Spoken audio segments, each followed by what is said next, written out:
now with MTN, I have a daily voice bundle. I'll call you every day, yeah yo, bay dondolo. MTN voice bundle, yeah yo, bay dondolo. MTN voice bundle, yeah yo, bay dondolo. MTN voice bundle neza bei dondoro okutera network zona tunga dakika 25 arshiringi 10 zonka nyigasta emwe not star ibiri emwe hash otoraneho daily bundle ninga kozesa my MTN app ogambe aha bei dondoro aha kuba kuturi kugamba hamwe twine kizibira MTN enkora n'obushosholeke nibikuratirwa MTN nereberero kitongole cha Uganda Communications Commission. Abantu nyina bakibale kagadi kakumiro na hadi hona mutabaruke habwokuba tyansika ruguza egabude obone baletere mibasi yona eyabusireira ikara nogya Kampala manya Kenya manya Dubai nogitoza hati nolekeraho genda bugenda mu batyasika ruguza yona emibaze roho okukebera omubiri gwono kamanya na kyorwaire byona byabusa iwo kwenda kukebera computer kwigula ebinywa kandi inyo bakasitoma babo abakuru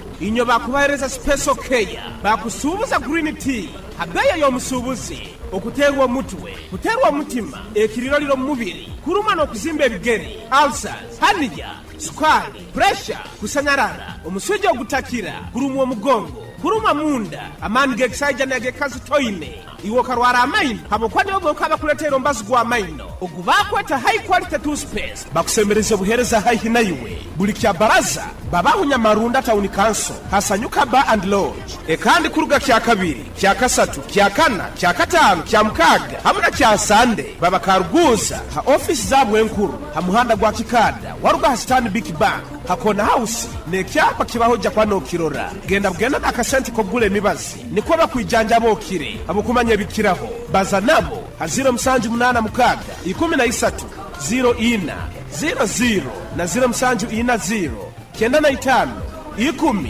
23 yanshi together we share. For how Chinese bantu baingi muno ohulira kyansimba hano nkwata hamugongo ekifuba kikuremera oburumi munyingo mu baitu hati wekwata ba for how Chinese bano ni bayijanja banokira kimo ebirwaire no biraga nenkoro yawe yakikugu baine byoma ebya meridian therapy nibikonyera okwigula ebinywa kutereza emigongo alinya bakusasa nibakumara mu busase bona bwino munyingo hati nywa bakuzimbe bigere mugende mubayikire nibakora handwiriza maiso nibajanja basukali harusazi okwetaga kusara size okendezo munyeto gwine oine kizibu kyo kusanyarara hamuna inywa baterwe stroke niba batereza ni mugaruka okurungi muno aba for how Chinese hano mukaruguza basange amuhanda gwa kizizi ogugenda ha vision hakiomba ko kiyakona house haine ichundiro lya magiteri yaka opposite Millennium Guest House rundi baterera namba zesimu 0 musanju 8 kinana na 8 musanju na musanju asatu na 8 na 0 musanju 0 mwenda nkaga na 2 kinana na 3 anna nemu for how Chinese hamuno bwijanja byo burungi.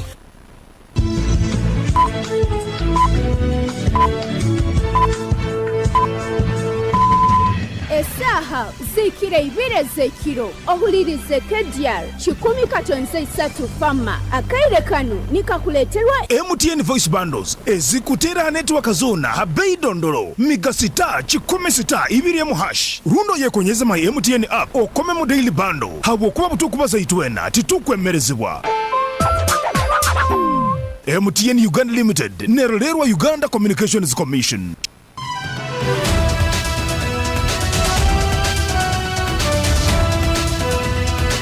President Museveni creates another anti-corruption unit to oversee URA.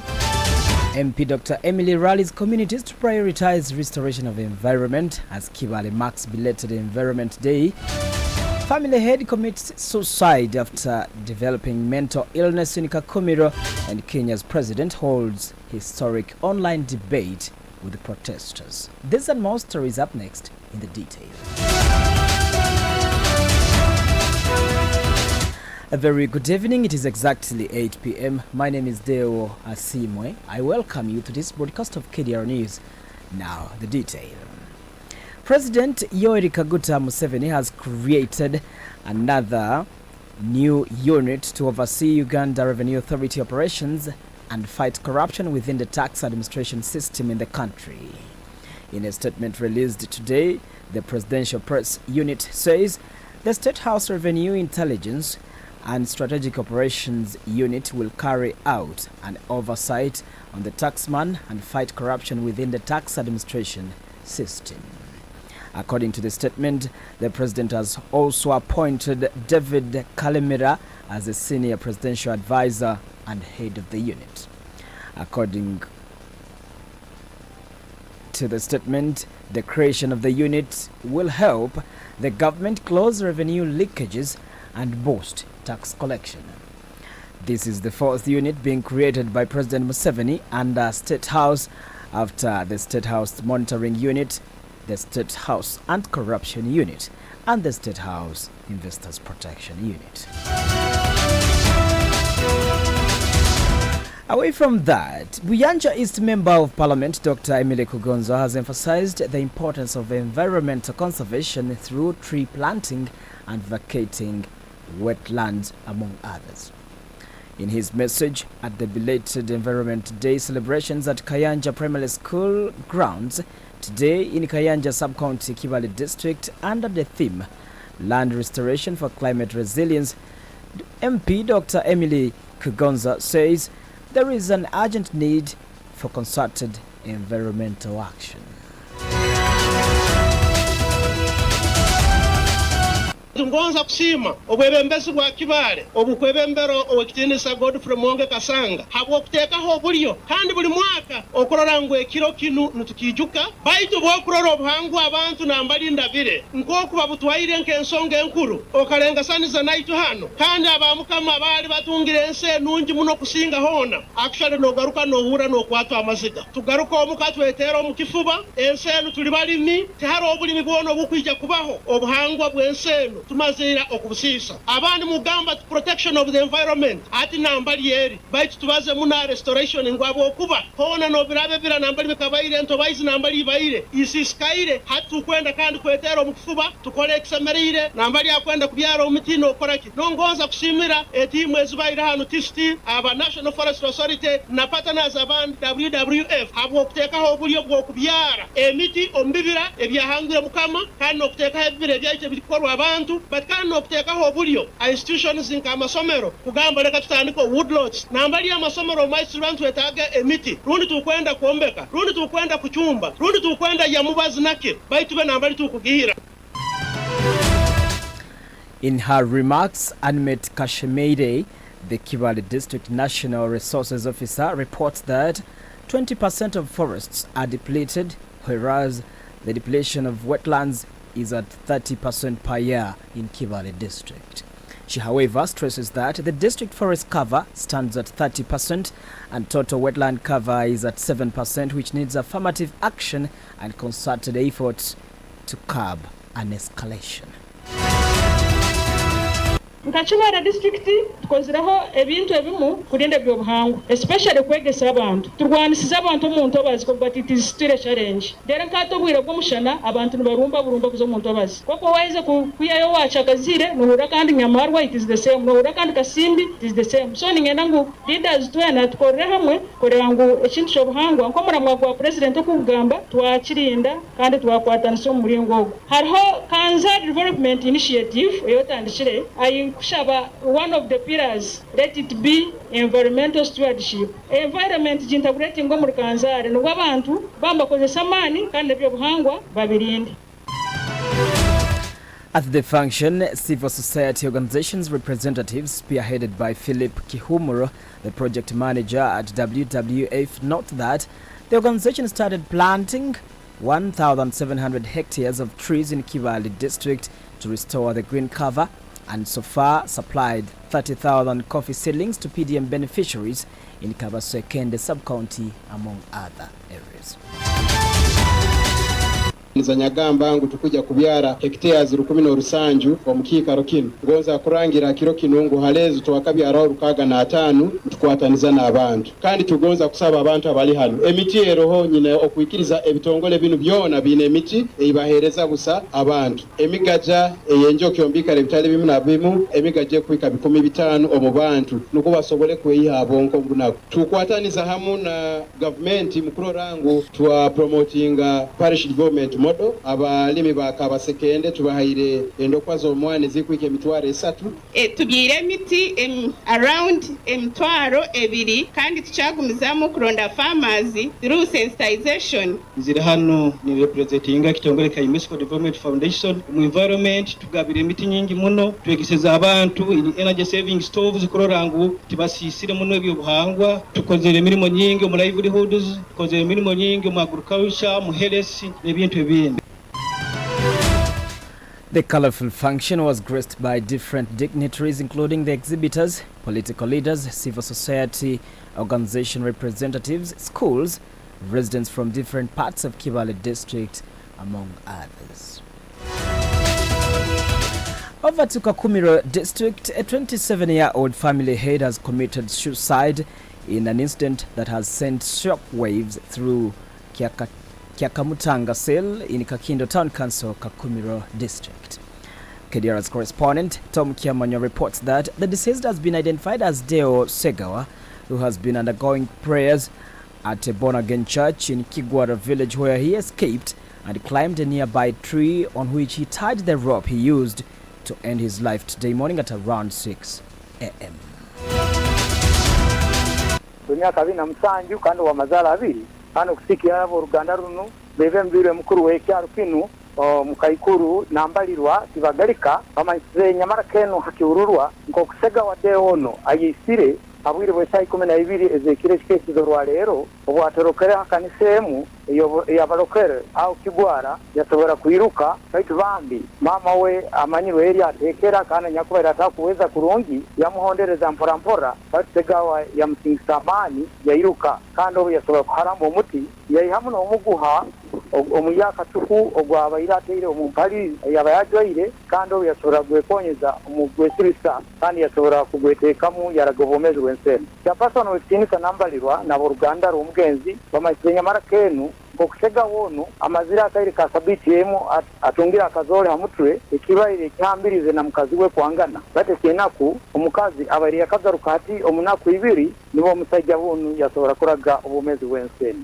na mbere mpandikire binu polisi yakakomero ebaire mazira yakwika atweka kino aba KDR chamya Tom Kyakamutanga Cell Kakindo Town Council Nyamasaza Kakomero. Thank you so much, Tom Kiamanywa, for that report. Now, still in Kakumiro district, in a bid to restore depleted natural resources in Kakumiro district, the Environment Department, in collaboration with police, have started evicting wetland encroachers. The operations have been carried out in various areas, including Birembo Sub-County, Igayaza Town Council, Chikwaya, Kakindo Town Council, Kitaihuka, and Muitanzige Sub-County. Macklin Namiyengo, the senior environment officer, Kakumiro District Local Government, has cautioned all wetland encroachers to vacate peacefully before force is applied.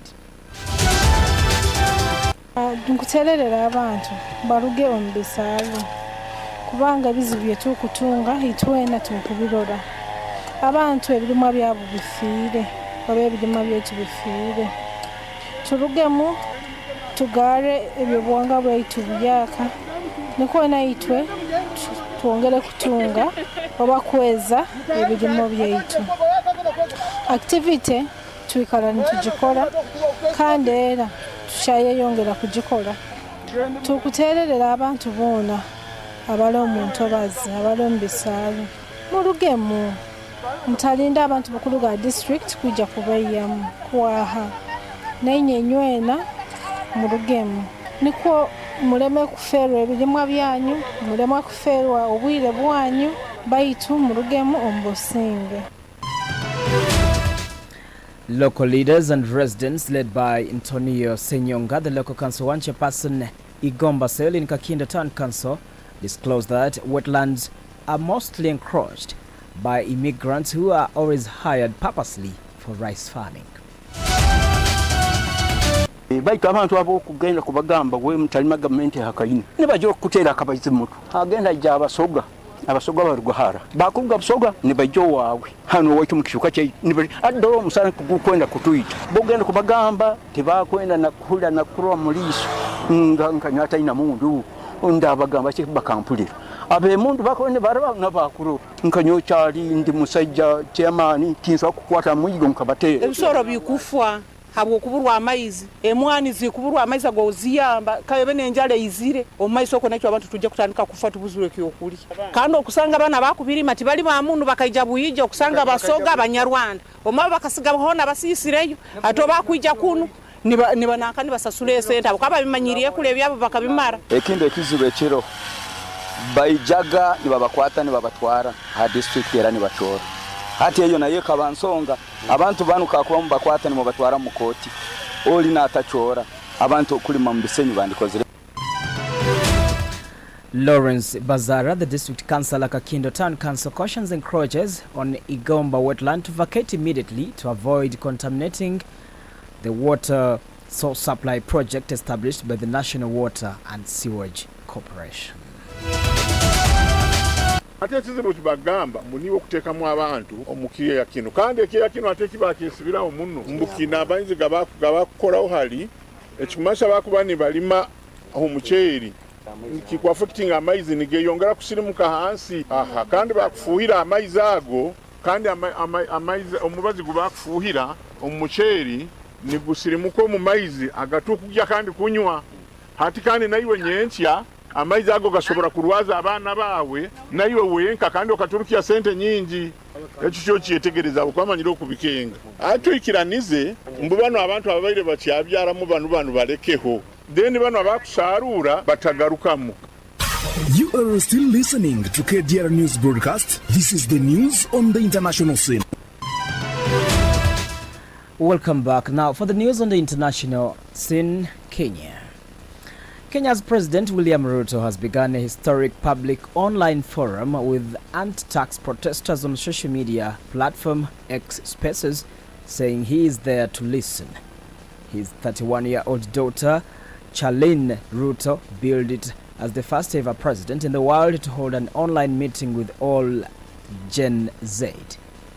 This is a reference to the young people behind the recent protests that have rocked his father's presidency. The demonstrations against his finance bill were organized via X Spaces, a feature that allows users to host live audio conversations with others on the platform, formerly known as Twitter. The early tonight is 14 minutes past 8 p.m. As I wind up the newscast, a quick look on the top stories once more. Museveni creates another anti-corruption unit to oversee URA. MP Dr. Emily Kugonza rallies communities to prioritize restoration of the environment as Kibale marks belated Environment Day. Family head commits suicide after developing mental illness in Kakumiro. And Kenya's president holds historic online debate with protesters. That's it. My name is Deo Asiimwe. I wish you the best of your night. It is a Friday. I wish you the best of the weekend. And as well, don't forget to follow us on Twitter, that is X, and on YouTube, Facebook, as well as on TikTok at KDR FM. Good night.